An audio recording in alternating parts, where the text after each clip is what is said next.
এক গ্রামে এক বয়স্ক মা ছিলেন। তার মেয়ের বিয়ে হয়েছে পাশের গ্রামের এক লোকের সঙ্গে, নাম রহিম। রহিম ছিলেন খুব বুদ্ধিমান, অন্তত নিজের ধারণা তাই। একদিন শাশুড়ি তাকে ডেকে বললেন, বাবা রহিম, উঠোনে পাকা আমগুলো গাছ থেকে পড়ছে, একটু গিয়ে দেখে আসো কতটা পেকেছে। রহিম গিয়ে দেখে এলো, কিন্তু ফিরে এসে গম্ভীর গলায় বলল, আম তো পেকেছে, কিন্তু গাছের উপরে বসে আছে, নিচে নামেনি। শাশুড়ি বললেন, তাহলে একটা লাঠি দিয়ে নামিয়ে আনো।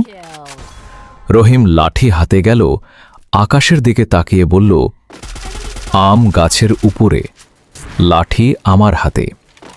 কিন্তু যদি লাঠি ছুঁড়ি, লাঠিটাই তো উঠে যাবে, আমি নিচে পড়ে থাকব। শাশুড়ি অবাক হয়ে বললেন, তুমি কি করবে তাহলে?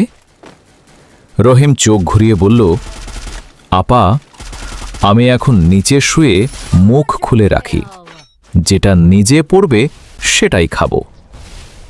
শাশুড়ি চুপ করে দাঁড়িয়ে রইলেন, তারপর চুপচাপ ভেতরে চলে গেলেন। মেয়েকে বললেন, তোর স্বামী যদি এমনই বুদ্ধিমান হয়, তাহলে তো আমার সব গাছই বিপদে পড়বে। যদি ভিডিওটি ভালো লেগে থাকে তাহলে অবশ্যই চ্যানেলটি সাবস্ক্রাইব করবেন, আর পরবর্তীতে এরকম মজার মজার ভিডিও পেতে আমাদের সাথেই থাকবেন। ধন্যবাদ।